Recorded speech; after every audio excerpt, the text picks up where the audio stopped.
Hello everyone. मैंने आपको बता दिए थे बाकी पार्ट 1 से लेके पार्ट 22 तक मैंने आपको एक ब्रीफ में मतलब छोटे से मैं आपको डिस्क्रिप्शन दे दिया था कि कहाँ पे कौन सी चीज़ होती है, कौन सा आर्टिकल से लेके कौन से आर्टिकल तक किस पार्ट में होता है। आप देखेंगे अपने कॉन्स्टिट्यूशन में टोटल 395 आर्टिकल्स हैं, 12 शेड्यूल्स हैं और बाकी आपको 22 पार्ट्स देखने को मिलेंगे। उन 22 पार्ट्स के नाम मैंने आपको पहले ही मेंशन कर दिए हैं, अब अपन लोग उसको डिटेल में पढ़ने जाएंगे। तो पहले पार्ट में आप पढ़ना चालू करेंगे पार्ट 1 में, part 1 of the Indian constitution. Part 1 का नाम क्या था, किसी को याद हो तो बताओ? Union and it's territories. Union and it's territories. यहाँ पे आप देखेंगे कि इसमें कितने हिस्से होते हैं? 4।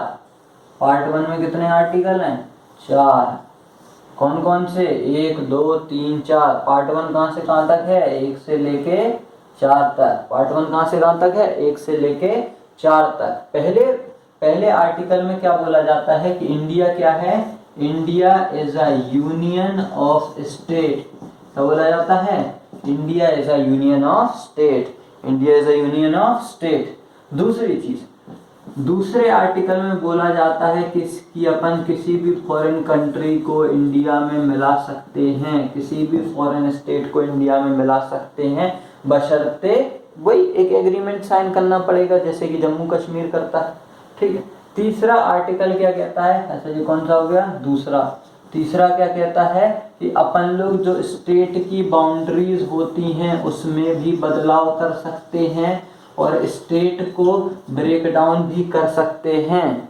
क्या कर सकते हैं? स्टेट की बाउंड्रीज में बदलाव कर सकते हैं, संग में स्टेट में ब्रेक डाउन भी कर सकते हैं। जैसे कि आप देखते हो कि पंजाब 4 हिस्से में टूट जाता है, मैं आपको पढ़ाऊंगा।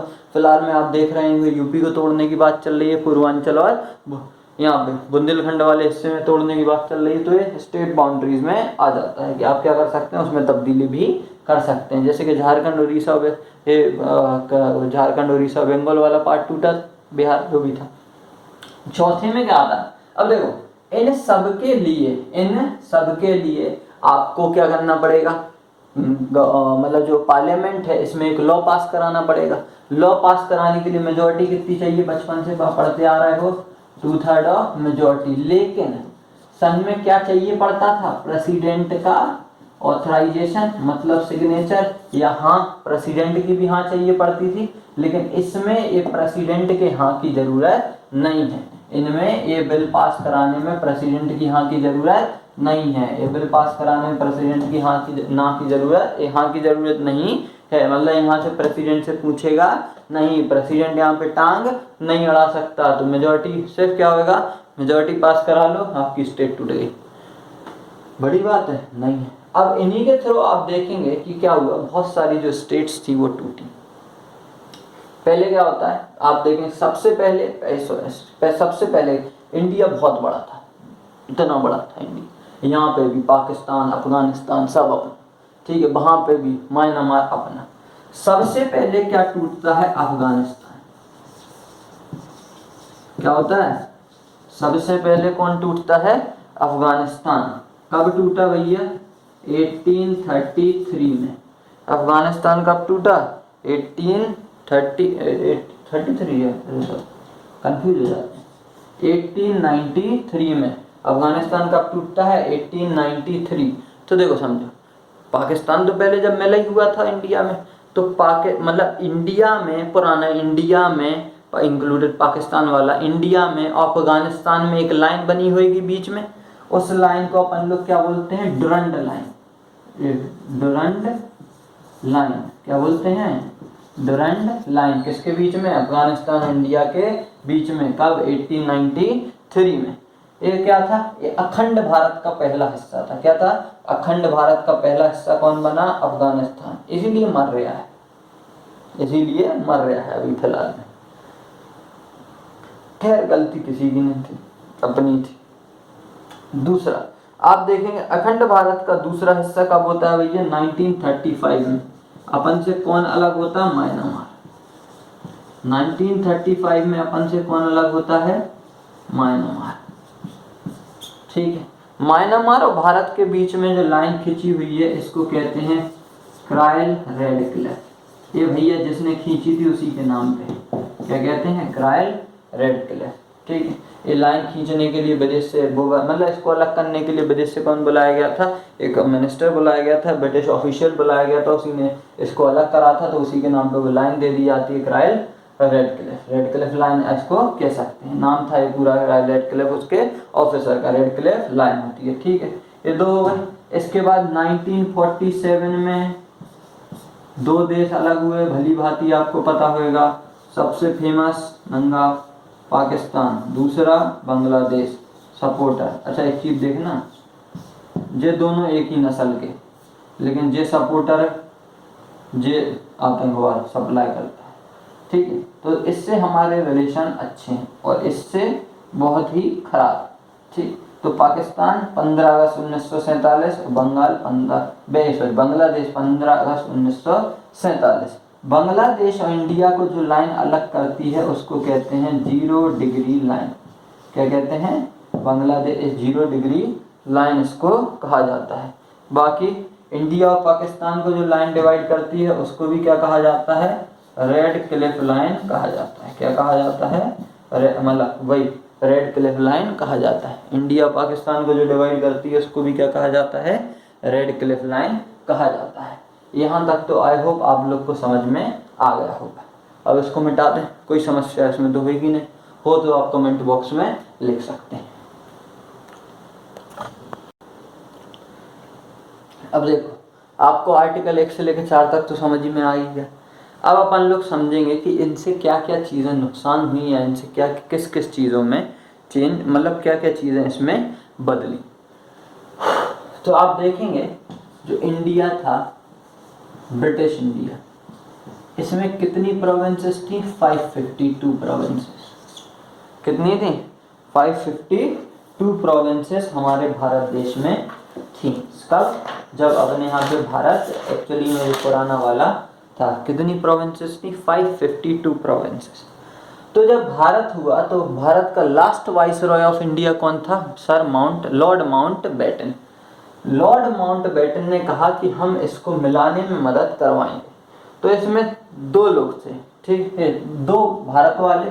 कौन हुआ, सरदार पटेल, वल्लभ भाई पटेल, ठीक है, वीपी मेनन, और एक था आपका माउंटबेटन। एमबी से समझ जाओ, जो भैया आईएएस ऑफिसर थे उतने टाइम से। ठीक है, कौन था, सरदार पटेल, वीपी मेनन और माउंटबेटन। ये लोग क्या करते हैं, इंडिया के जो 552 प्रोविंसेस थे उसको 4 हिस्सों में तोड़ते हैं। ये लोग क्या करते हैं, इंडिया के जो 552 प्रोविंसेस थे इसको कैसे भी करके 4 हिस्सों में तोड़ा जाता है। कितने हिस्सों में, 4 हिस्सों में।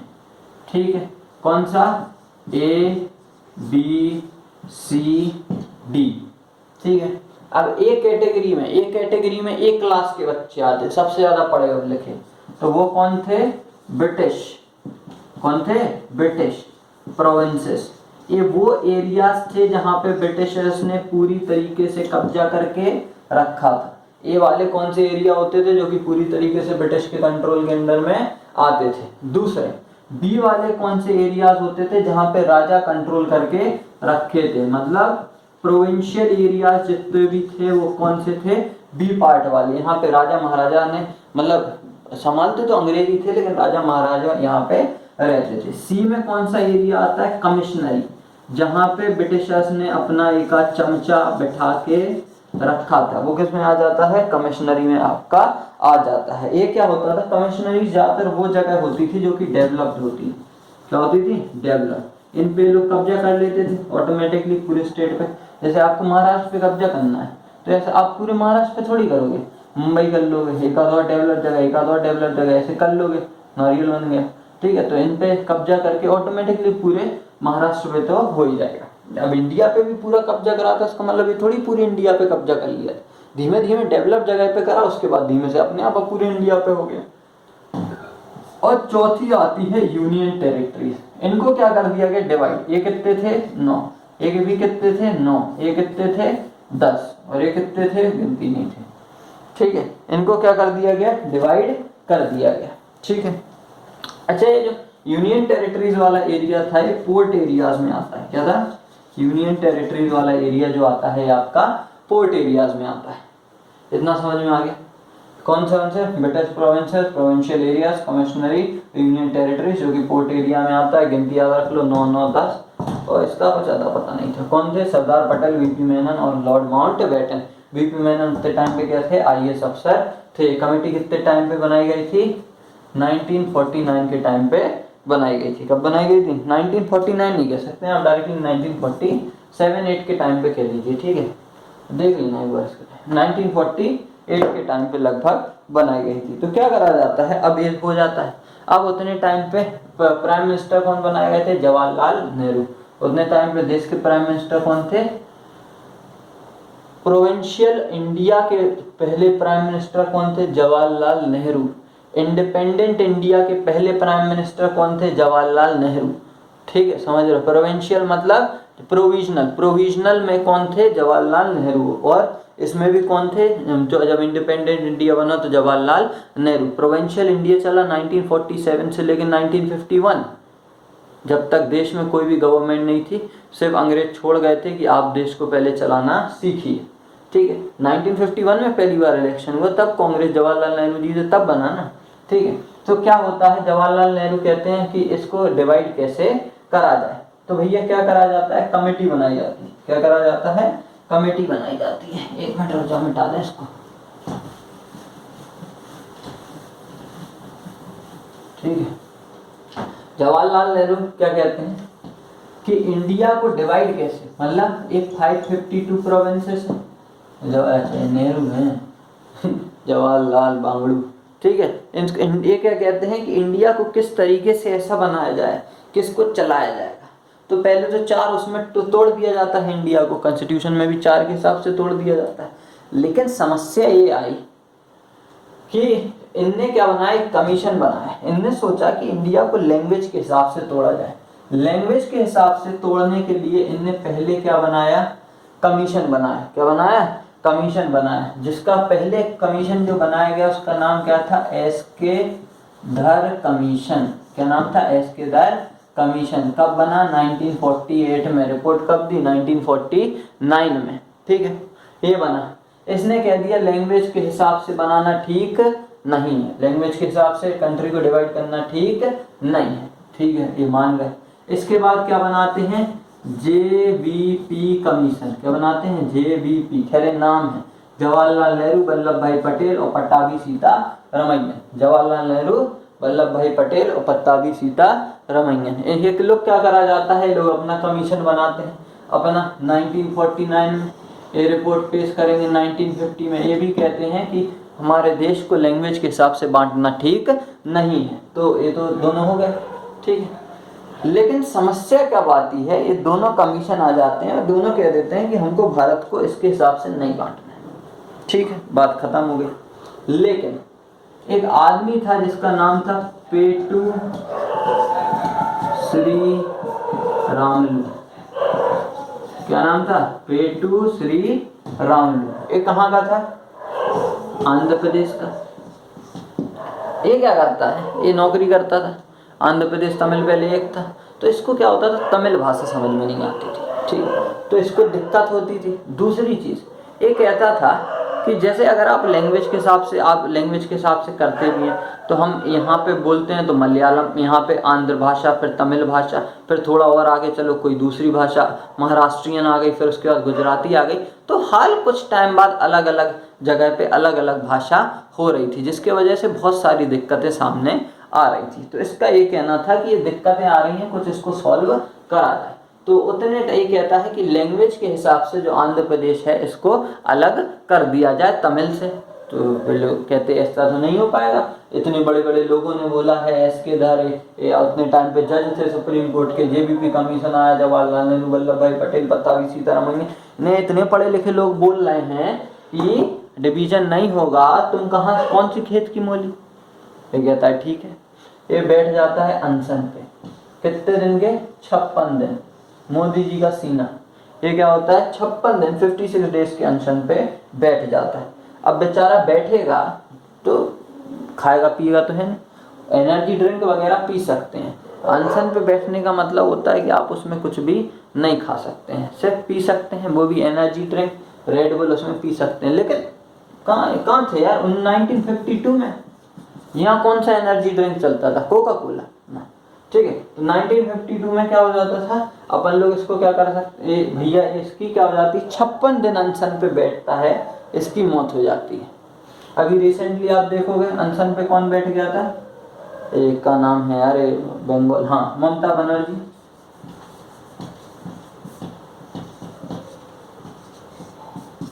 ठीक है। तो बैठ जाते हैं लोग, सोचे मर जाए अनशन पे बैठ के, खैर मरेंगे नहीं, बाथरूम में जाके खाया आती होंगे। दूसरा और कौन बैठा था, और कोई बैठा, हाँ अन्ना हजारे भी बैठते थे। सोचो अन्ना हजारे मर जाते तो बवाल कटता कि नहीं कटता, हजारे कैसे लिखते हैं जी, ठीक है। ये दोनों मर जाते हैं तो क्या होता है जे, सोचो अगर ये दोनों मर जाएंगे तो देश में बवाल कटेगा कि नहीं कटेगा, बिल्कुल कटेगा। इनके पार्टी वाले खा जाएंगे, इनके पार्टी वाले भी खा जाएंगे। तो आपको लगता है कि अगर ये मरा होगा तो कुछ भी नहीं हुआ होगा, बिल्कुल हुआ। 56 दिन बाद 1952 में मर गया, तब देश के लोगों की आंख खुली। खैर ये समस्या आज से नहीं है, जो देख लो 1952 से भी समस्या है। क्या है कि जब आदमी मर जाता है उसी के बाद बाकी सारे लोगों की आंखें खुलती हैं।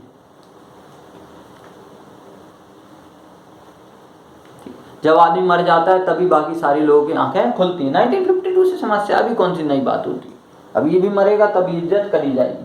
तो जब ये मर जाता है तो पूरा आंध्र प्रदेश में आंदोलन हो जाता है, बवाल कट जाता है पूरे आंध्र प्रदेश में, सब लोग मानने लगते हैं। अब वो साउथ का एरिया तो बड़ा खतरनाक होता है, वैसे ही लुंगी उंगी चढ़ा के सीधा चढ़ाई कर देते हैं। जवाहरलाल नेहरू को उल्टा सुल्टा गाली वाली देने लगते होंगे, जो भी हो, ठीक है, 80 पुत्र करने लगते होंगे, ठीक है। तो क्या होता है यहाँ पे इसको एक बड़ा लेवल पे मतलब दंगा होना चालू हो जाता है।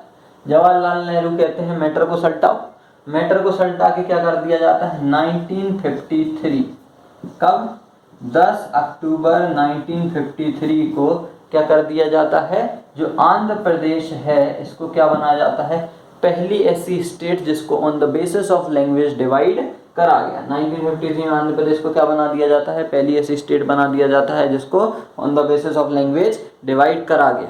ठीक, इतनी बात समझ में आ गई।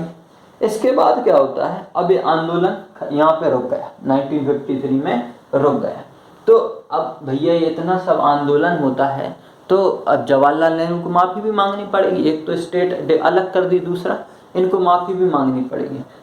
तो ये क्या करते हैं, ऑल इंडिया रेडियो पे आके माफ़ी मांगते हैं। ऑल इंडिया रेडियो पे आके एक कहते हैं सारे लोगों से कि हम लोगों से जो भी गलती हुई है आप उसको माफ़ करिए, और हम मतलब आपकी जो दिक्कत है हमने उसको सॉल्व करने के लिए एक नया कमीशन बनाया है। उसमें जो सुप्रीम कोर्ट के जज हैं खान बहादुर सर सैयद फैजल अली, इनको क्या बनाया है, उस कमीशन का मतलब हेड बनाया है। आप लोग उसको डायरेक्ट फैजल अली कमीशन के नाम से याद रख सकते हैं। कौन सा कमीशन आया, कुत्ते को भौंक रहे हैं, फैजल अली कमीशन भिजवा दिए क्या सब वालों ने, भगवान, ठीक, कांग्रेस भी हो सकती है।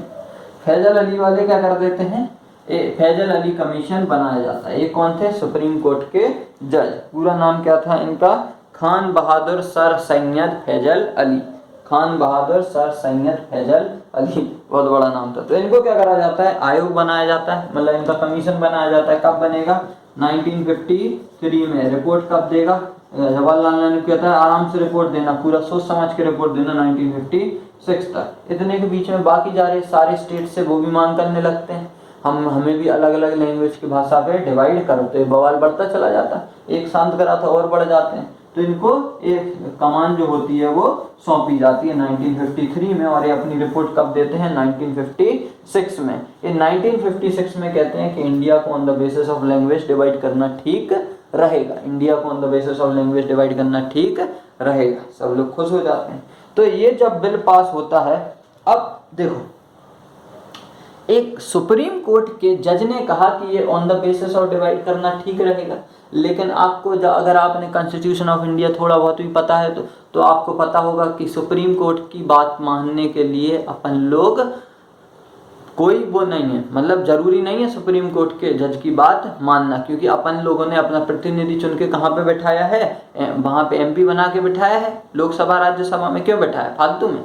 तो अपन ने नेताओं को वोट दिया है, वही हमारे क्या है, प्रतिनिधि हैं, वही हमारी बातों को आगे जाके रखेंगे। तो हम लोग सुप्रीम कोर्ट के जज की बात नहीं मानते। हमारा मेन मानने का होता है कि जो हमारा लोकसभा राज्यसभा, मतलब जो पार्लियामेंट जो बिल बनाएगी उसको हम लोग मानेंगे। तो वही चीज़ यहाँ पे होती है। तो इसको बिल को पास करवाया जाता है 1956 में, 1957 में इसको यहाँ पे पास करवा दिया जाता है। ठीक है, 1956 के हिसाब से आप देखें, 56 में 57 में बिल पास हुआ। आप देखेंगे 14 स्टेट्स और 6 यूनियन टेरिटरीज आपको देखने को मिलेंगी। क्या मिलेगा, 14 स्टेट्स और 6 यूनियन टेरिटरीज आपको देखने को मिलेंगी। कि कौन से भैया, ये एसके क्या था, फैजल अली कमीशन के हिसाब से। ठीक है, उतने टाइम भी देश के प्राइम मिनिस्टर कौन थे, जवाहरलाल नेहरू। तो आप संग में देखेंगे ये इतना हो गया। इसके बाद क्या होता है कि तुम देखोगे 1956 में ये हो गया, ये डिवाइड कर दिया गया। इसके बाद देखो, लेकिन देश में शांति नहीं रही, देश में शांति नहीं रही। आप देखेंगे ये तो ठीक है। इसके बाद कौन बवाल करने लगा, पंजाब वाला। मेन समस्या किसके संग में थी, पंजाब के संग में थी। किसके संग में थी, पंजाब के संग में। अच्छा, एक और चीज़ है, इन 1956 में इसको लाया गया। तो लोगों ने, ऐसा थोड़ी होता है कि हम कोई चीज़ कॉन्स्टिट्यूशन में डालेंगे, इसको अमेंडमेंट करा जाता है। क्या करा जाता है, अमेंडमेंट। क्योंकि उससे पहले क्या था, वही ABCD वाला तरीका उसमें लिखा हुआ था, 9 प्रोविंसेस, 9 कमिश्नर, 10 कमिश्नरीज, 9 प्रोविंशियल स्टेट्स, ऐसा लिखा। लेकिन अब इसको चेंज करना पड़ेगा। तो चेंज करने को अपन लोग क्या कहते हैं, अमेंडमेंट कहते हैं। चेंज करने को हम लोग क्या कहते हैं, अमेंडमेंट कहते हैं। तो अब हम लोग को इसमें क्या कराना था, चेंजमेंट लाना था, मजबूरी थी। तो चेंजमेंट करा जाता है 7th अमेंडमेंट के द्वारा। तो आप याद रखिएगा 7th अमेंडमेंट कब हुआ, 1956 में। 7th अमेंडमेंट कब हुआ, 1956 में। तो on the basis of language India को क्या कर दिया गया, डिवाइड कर दिया गया। ठीक है, अब पहले क्या था, आप देखोगे पंजाब की कंडीशन देखते हैं। काले दें बचा ही नहीं है।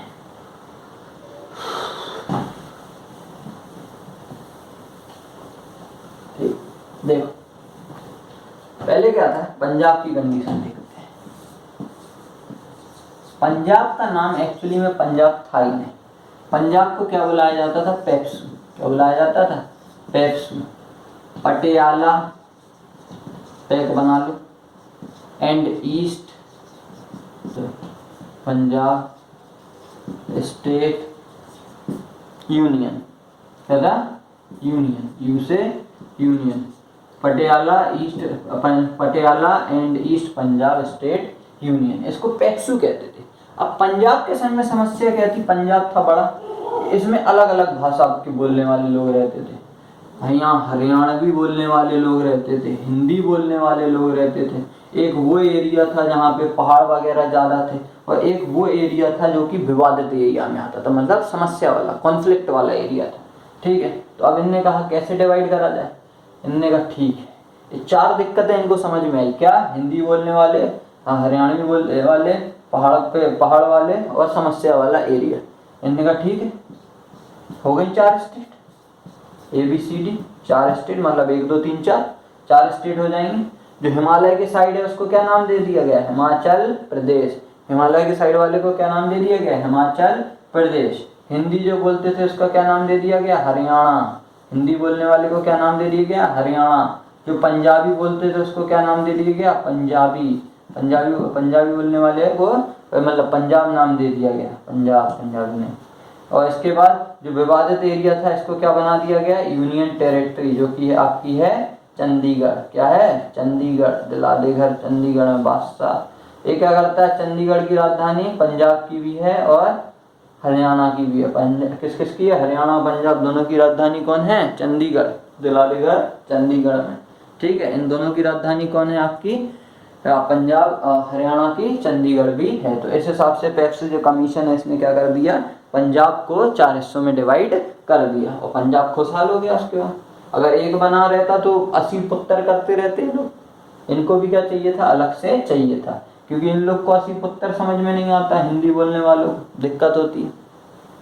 ठीक है, थैंक्स फॉर वॉचिंग। यहाँ पे अपना फर्स्ट पार्ट खत्म हो जाता है। अब अपन लोग अगली वीडियो में चालू करेंगे second part of the constitution of India. Total 15 parts total 22 parts हैं जो कि स्लोली आप देखेंगे खत्म हो जाएंगे। अगर आपको पढ़ाई में मज़ा आ रहा हो तो आप वीडियोस देखिए, समझिए और उनको याद करिए। Thanks for watching.